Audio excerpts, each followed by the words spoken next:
Jadi yang pertama amalannya adalah saya ingin ajarkan zikir dalam Al-Quran yang bisa menguatkan roh tatkala dilanda penyakit-penyakit semacam yang kita hadapi pada saat ini. percaya nggak sama ucapan Nabi? Ya nggak percaya ya nggak apa-apa, lihat aja nanti. Corona sudah siap menyerang.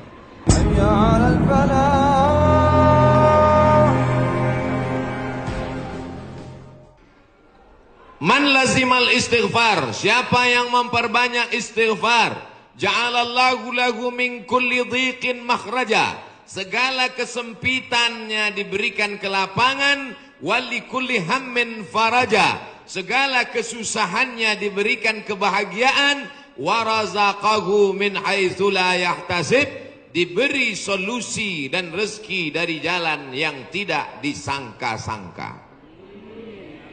Ini sekarang banyak yang dadanya sempit. Kenapa? Karena takut corona. Banyak sekarang yang pikirannya sempit karena melihat wabah yang luar biasa. Jamaah umrah sudah sampai airport, pulang lagi. Karena pemerintah Saudi memberikan masa waktu 3 minggu. Mereka belum punya alat detektornya. Khawatir masuk jamaah membawa bakteri atau keluar yang sudah menyebarkan, maka alatnya ini sedang dibeli, maka jamaah umroh di stop dulu. Sekarang banyak orang ketakutan, tapi nampaknya jamaah ini tidak ada satupun yang takut. Bahkan ada orang yang sekarang takut bersalaman karena tangannya itu dikhawatirkan membawa kuman-kuman penyakit. Kemana-mana pakai penutup mulut, masker. Harga masker satu kotak sudah naik 2,9 juta. Tapi jamaah pagi ini tidak ada yang takut bersalaman. Tangan saya hampir copot tadi ditarik. Tidak ada yang takut cipika-cipiki. Saya ditarik-tarik, dipeluk. Ini nampaknya jamaah memang siap mati. Bukan. Tapi tingkat tawakal dan berserah dirinya kepada Allah sudah putus. Insya Allah kita semua diselamatkan Allah Subhanahu wa ta'ala. Jadi yang pertama amalannya adalah memperbanyak istighfar. Astaghfirullah Rabbal baraya, astaghfirullah minal khataya. Bagi yang mau pakai lagu-lagu begitu, yang nggak suka lagu, diam-diam aja. Astaghfirullahaladzim, astaghfirullahaladzim, astaghfirullahaladzim, astaghfirullahaladzim, astaghfirullahaladzim. Yang mau panjang, astaghfirullahaladzim alladzi la ilaha illa huwal hayyul qayyum wa atubu ilaih.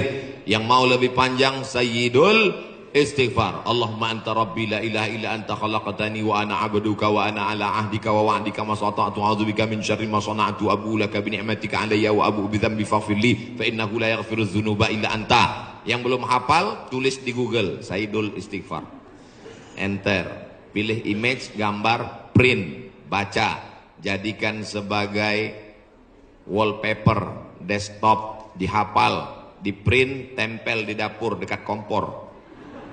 Pagi-pagi sambil masak, Allahumma anta rabbi la ilaha anta khalaqtani wa ana abduka. Siang masak, baca lagi, memperbanyak istighfar. Janji Rasulullah sallallahu alaihi wasallam, man lazimal istighfar, siapa yang memperbanyak istighfar, ja'alallahu lahu min kulli dhiqin makhraja, segala kesempitan hidupnya diberikan kelapangan, wa min kulli hammin faraja, segala kesusahannya diberikan kebahagiaan, wa razaqahu min haitsu la yahtasib, diberi rezeki dari jalan yang tidak disangka-sangka.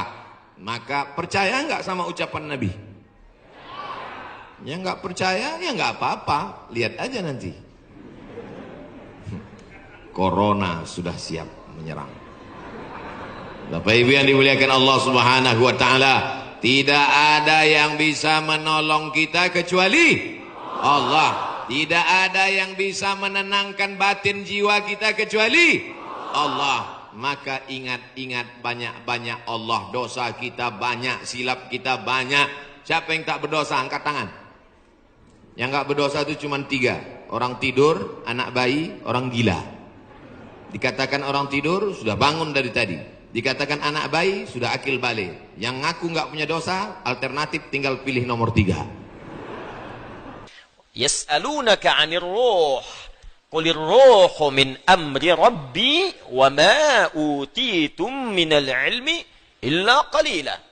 Muhammad sallallahu alaihi wasallam, mereka semua banyak bertanya kepadamu tentang esensi roh.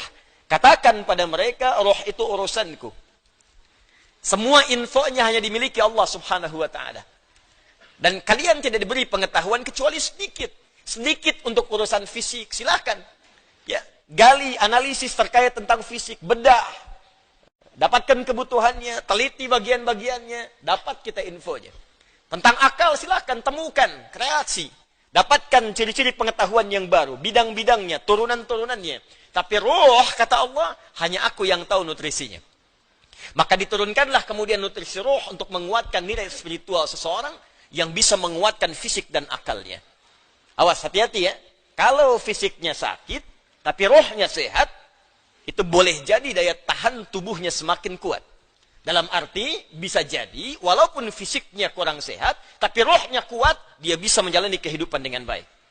Tapi kalau rohnya sakit, walaupun fisiknya terlihat sehat, sesungguhnya dia dalam keadaan selemah-lemahnya dalam beraktivitas. Nanti kita akan buktikan. Ya. Apa nutrisinya? Ibadah. Karena itu tidak ada nutrisi terbaik bagi roh kecuali ibadah. Untuk itulah kita diperintahkan sholat, diperintahkan mengaji, diperintahkan puasa, diperintahkan baca Al-Quran, diperintahkan tahajud. Apa esensinya? Untuk memberikan masukan kepada roh. Berikan makanannya supaya dia sehat. Berikan makanannya supaya dia kuat. Apa kaitan dengan kondisi saat ini? Dari hal yang saya paparkan ini, teman-teman sekalian, maka kita bisa bersama-sama menghadapi musibah yang tengah kita alami saat ini dengan virus corona. Kita bagi pada 2 bagian. Pertama, secara fisik, rujuk Kementerian Kesehatan. Bagaimana informasi dari pemerintah yang disampaikan kepada kita, kita ikuti itu. Ya. Maaf, perilaku hidup yang sehat, ya, kemudian cari makanan yang dibutuhkan yang kuat, hindari begini begitu, tipsnya kita ikuti. Karena itu ikhtiar, ya, ikhtiar secara fisikal yang kita bisa ikuti pedoman-pedomannya. Tapi ada bagian juga yang sangat penting, yang terkait dengan pedoman roh. Karena sekuat-kuatnya fisik, kalau rohnya lemah, maka akan berpengaruh pada ketahanan fisiknya. Saya beri contoh sederhana begini. Fisiknya kelihatan sehat, tidak ada luka, nggak ada masalah. Cuma rohnya sakit. Iri hati, dengki, perasaan pesimis, perasaan tak enak hati. Itu ketika terjadi menimpa roh, dampaknya pasti akan hadir ke fisik. Sakit iri hati, hatinya rohnya yang sakit, fisiknya kuat. Tapi makan jadi nggak enak. Ketemu orang jadi nggak nyaman. Tidur jadi nggak enak, terbawa ke fisik. Sebaliknya penyakit fisik, kalaupun rohnya bagus, fisiknya kena penyakit, tapi tetap beraktivitas akan tetap semangat. Nabi Ayub itu kan serangan fisiknya kuat. Tapi karena kondisi rohnya kuat, untuk ibadah pun luar biasa. Baru saat kondisi penyakit mengganggu kepada ibadahnya, baru mohon kepada Allah Subhanahu wa taala diberikan kesembuhan. Baik. Karena itu, terkait dengan ini saya ingin memberikan pendekatan-pendekatan spiritual bagaimana kita bisa menguatkan roh sehingga daya tahan tubuh kita untuk terbantu, ya, bisa menguatkan diri dan setidaknya membangun kepercayaan diri agar kita tetap beraktivitas dengan sempurna dan sebaik-baiknya. Ini penting saya sampaikan karena beberapa pekan ini saya menerima pesan tidak hanya dari Indonesia tapi dari saudara-saudari kita yang di luar negeri, khususnya di bilangan Korea, kemudian ada di Jepang, di beberapa tempat bahkan yang jangankan untuk ta'lim, untuk sekedar sholat berjamaah pun sekarang belum diizinkan untuk berada di masjid atau di tempat-tempat terbuka karena dikhawatirkan tersebarnya dengan mudah virus COVID-19 ini. Ya, kita turut mendoakan insyaallah semoga Allah ringankan, mudahkan dan hilangkan, ya, penyakit yang dimaksudkan sehingga memudahkan saudara-saudari kita untuk beribadah kembali dengan baik.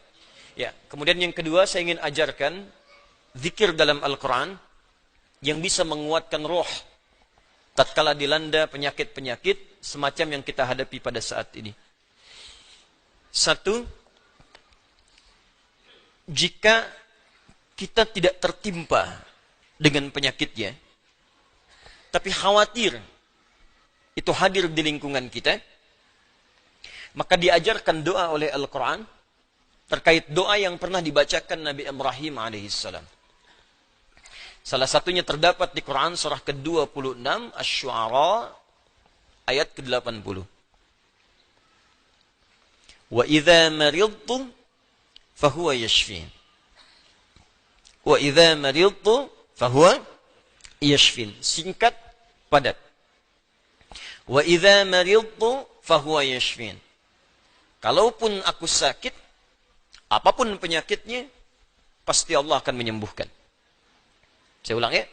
Wa idza maridtu fahuwa yashfin. Kalaupun aku ditimpa penyakit, apapun penyakitnya, pasti Allah sembuhkan. Ini bentuknya fi'il madhi, tapi maknanya mudhari'.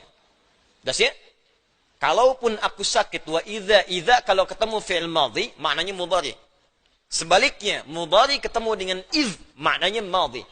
Iz yaqulu, iz, ya, iz misalnya, iz bertemu dengan fi'il mudhari', maknanya madhi.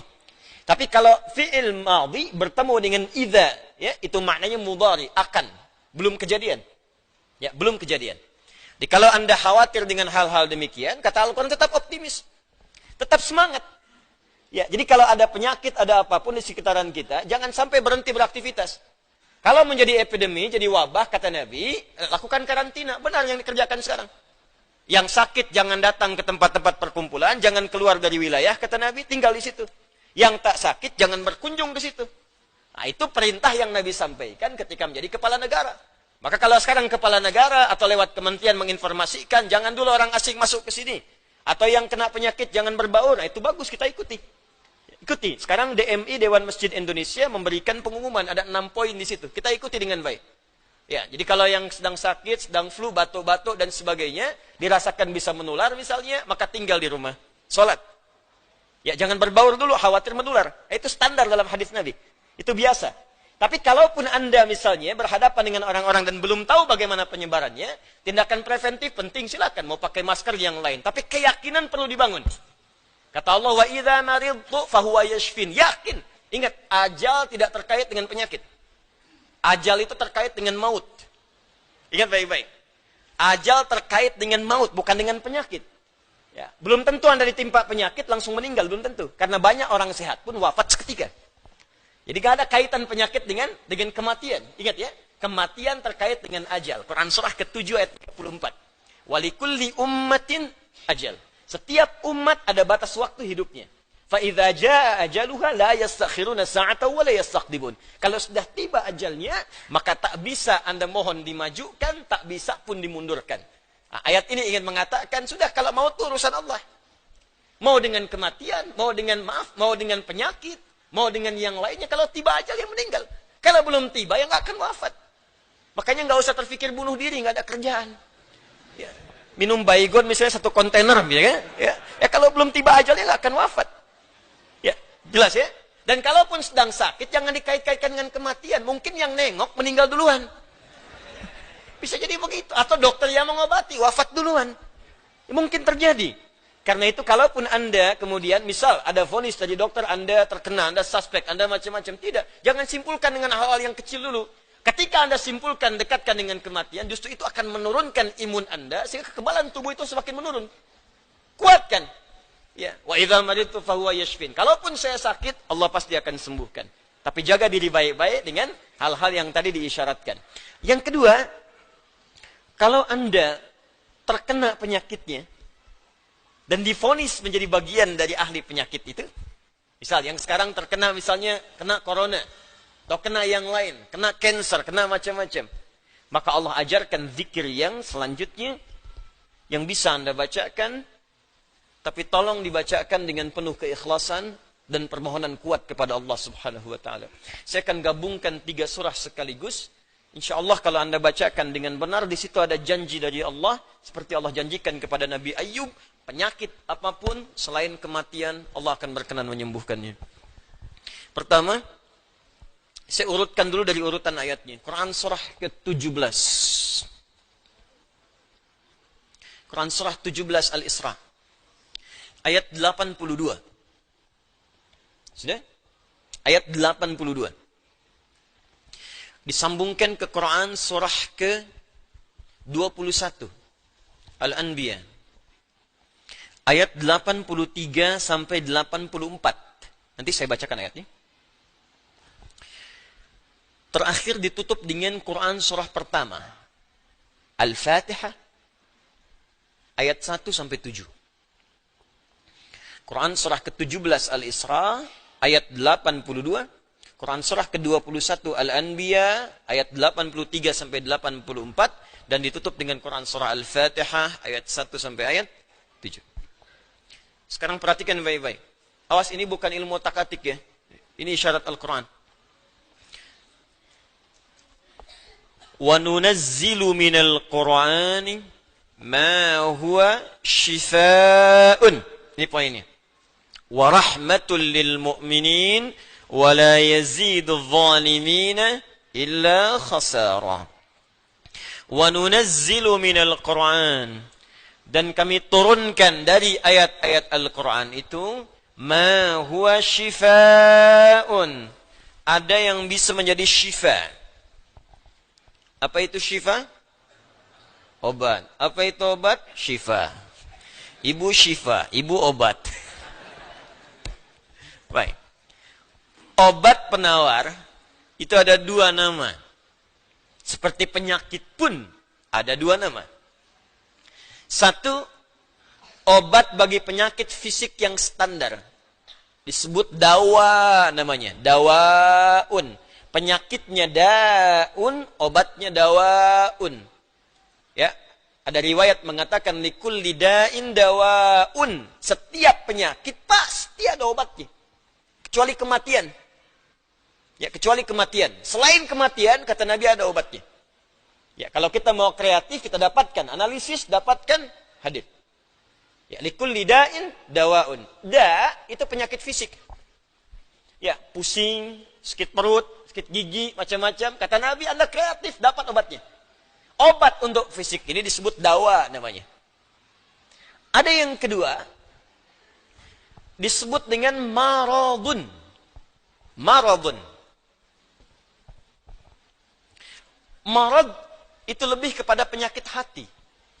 Penyakit jiwa. Roh. Ini.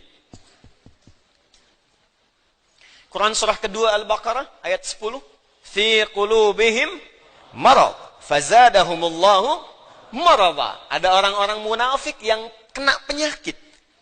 Fisiknya sehat, kuat. Ke masjid nomor 1. Saf pertama dia. Cuma di hatinya ada penyakit.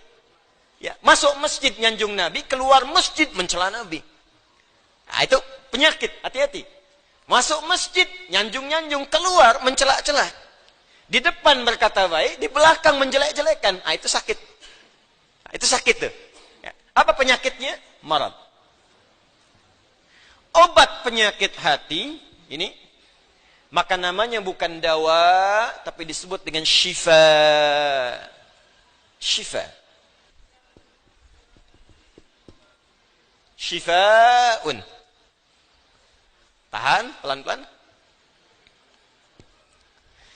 Jikalau ada orang iri hati, orang dengki, mohon maaf, orang terkena penyakit hati yang lainnya, maka obatnya tidak akan pernah ditemukan di apotek atau di rumah sakit tertentu.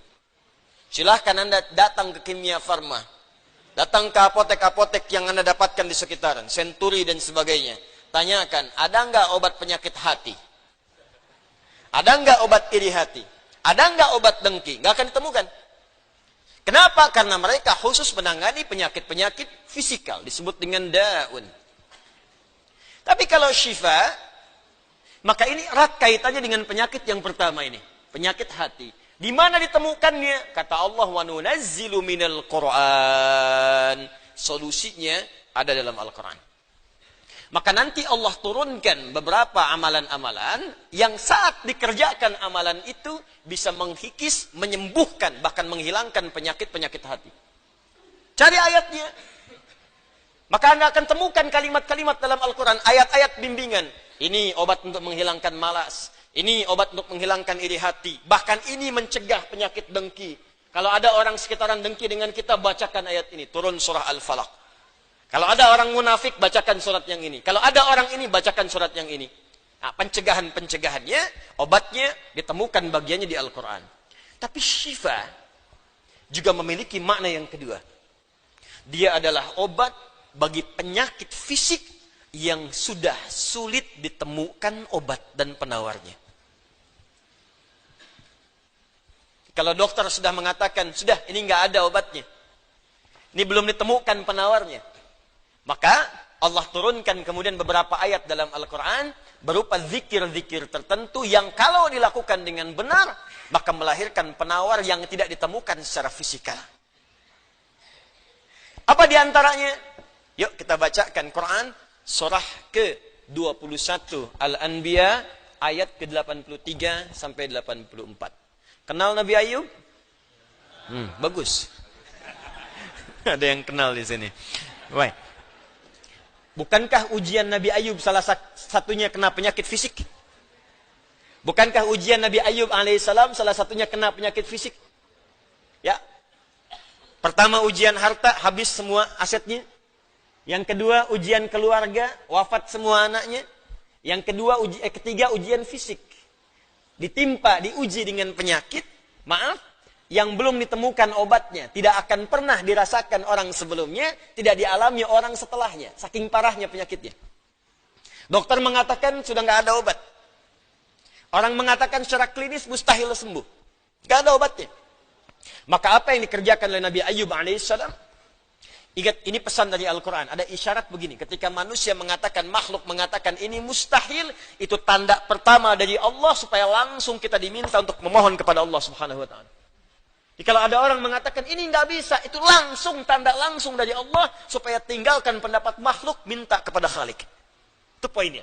Makanya seringkali ujian penyakit itu diantaranya mendorong kita untuk mendekat kepada Allah. Jadi kalau Anda diberikan penyakit sampai parah, nggak menyebut nama Allah juga, perlu dikasih apa lagi supaya ingat sama Allah? Jadi kalau diberikan yang paling parah, nggak sempat menyebut nama Allah juga, Anda perlu dikasih apa lagi? Karena itu seringkali ujian itu, kata Nabi, jika Allah mencintai seorang hamba, diberikan ujian supaya dekat dengan Allah. Innallaha idza ahabba 'abdan ibtala. Allah itu kalau sudah cinta dengan seorang hamba, diberikan ujian supaya ingat, nyebut. Mungkin sebentar lagi wafat. Sebut nama Allah, dekatkan diri dengan Allah. Makanya, maaf ya, nikmat kesehatan itu berharga ketika sakit. Ya, syukur nikmat itu datang ketika sakit. Peningkatan ibadah hadir ketika sakit. Begitu diuji, ingat Allah. Nah, ini yang dikerjakan Nabi Ayub alaihissalam. Begitu penyakitnya sudah mulai mengganggu beliau ibadah, maka perhatikan zikirnya. Amalkan ini, bacakan dengan penuh ketulusan. Wa ayyuba, dan kami buka kisah Ayub alaihi salam. Idh nada rabbahu anni massani ad-durru wa anta arhamur rahimin. Ini zikirnya. Anni massani ad-durru wa anta arhamur rahimin. Anda boleh bacakan dari sini. Ya, anni massani ad-durru wa anta arhamur rahimin. Allahumma anni massani ad-durru wa anta arhamur rahimin. Allahumma anni massani ad-durru wa anta arhamur rahimin. Dalam tahajud Anda mohon kepada Allah. Yang divonis misalnya matanya sulit sembuh, yang divonis misalnya ini penyakit gak mungkin sembuh, yang divonis kanker macam-macam, minta Allahumma anni massani ad-durru wa anta arhamur rahimin. Ya Allah, penyakit ini sudah mulai mengganggu saya untuk bisa fokus ibadah kepadamu. Ini kuncinya. Jadi kalau bacakan ayat ini, arahkan ke kepentingan ibadah, jangan cuma minta sembuh. Sebab yang pengen sembuh pun banyak. Jangankan Anda, yang lain pun pengen sembuh. Apa motivasinya supaya Allah cepat sembuhkan kita? Maka dekatkan kesembuhan itu pada kepentingan ibadah. Minta, ya Allah saya pengen sholat. Berikan kesembuhan pada kaki saya untuk bisa melangkah. Ya. Ini peserta karantina Al-Quran, mungkin sebentar lagi akan datang kisahnya. Ada salah satu matanya yang gak berfungsi. Divonis gak bisa melihat. Gak bisa melihat salah satunya. Dia ikut karantina. Dia baca Quran dengan tulus. Dia berdoa kepada Allah. Sekitar 2-3 hari yang lalu, tiba-tiba dia masuk kamar mandi, dapat cahaya, terbuka, melihat semua. Sekarang matanya bisa melihat normal dua-duanya. Minta, Allahumma anni massani ad-durru wa anta arhamur rahimin. Sebentar.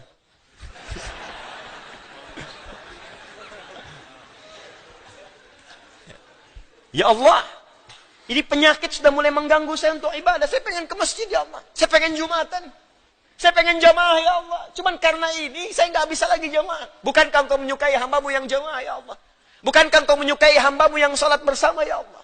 Bukankah engkau menyukai zikir, ya Allah, yang kau dengar setiap waktu, ya Allah? Wa anta arhamur rahimin, sedangkan engkau yang paling sayang padaku. Kalau yang paling sayang saja tidak engkau sembuhkan, lantas kepada siapa lagi aku mohon dan meminta? Kalau kepada yang paling sayang saja tidak menyembuhkan, kepada siapa lagi aku mesti meminta? Anda tahu apa jawabannya? Fastajabna lahu fakashafna ma bihi min dhurrin wa atainahu ahlahu wa mithlahu ma'ahum rahmatan min indina, ujungnya wa dzikra lil abidin. Kata Allah, kalau ada orang yang mengamalkan zikir ini seperti Ayub mengerjakannya, aku akan sembuhkan penyakitnya, hilangkan semua kesulitannya, bahkan aku kembalikan aset-asetnya yang dirasakan hilang. Anda biaya keluar sekian juta, puluhan juta, miliaran dibalikin oleh Allah. Seperti Allah mengembalikan Ayub dan anak-anaknya plus aset-asetnya. Anaknya meninggal 12, sembuh kembali, istrinya hamil lagi. Setiap hamil, lahiran kembar, lahiran kembar. Lahiran sampai 12 kali, anak 24. Aset balik semuanya. Terakhir, bacakan surah Al-Fatihah dengan benar. Karena Al-Fatihah disebut langsung juga oleh Nabi sallallahu alaihi wasallam sebagai syifa, sebagai syifa. Seperti pernah kepala suku saya kisahkan di pertemuan awal, tersengat kala jengking dan medis mengatakan tidak mungkin sembuh, diruqyah kemudian dibacakan itu dan Allah berikan kesembuhan. Wallahu a'lam bissawab, ini bagian dari ikhtiar roh. Bukan bagian dari pendekatan-pendekatan obat fisik.